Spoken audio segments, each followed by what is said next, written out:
What's interesting is in the lead up to the murder, there are reports of a lot of strange comings and goings at the restaurant. For instance, this is a statement from a friend of Shamil's, Abdul, who was a waiter at another restaurant.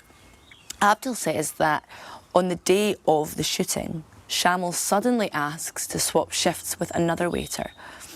Could this be a coincidence? Maybe. And there's more. The Arcadian's second front page story is probably the most interesting story I've ever read about the case, which is the title, Murder Victim Received Death Threat Before Killing.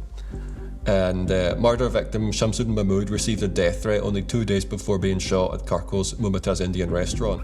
Close to midnight, May 31st, 1994, few customers are in the restaurant and they see a heated argument at the door of the restaurant.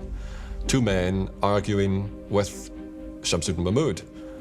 Very heated argument. I think one of the witnesses even said they had never seen anything like it in all their time in Orkney. And one of the people in the restaurant was an Austrian tourist, and he was fairly close to the door, and he claims he had heard, "I'll shoot you," being said on a number of occasions to Shamsuddin by the man arguing with him at the door of the restaurant. Very specific threat. I know you haven't got a motive, but there was a possibility of motive in as much as before the murder, there was a sighting of an argument going on at the restaurant, the door of the restaurant. Yeah, that's correct. Witnesses described to us that two people were arguing with the now deceased Shamil Mahmood outside the restaurant in the doorway of the restaurant.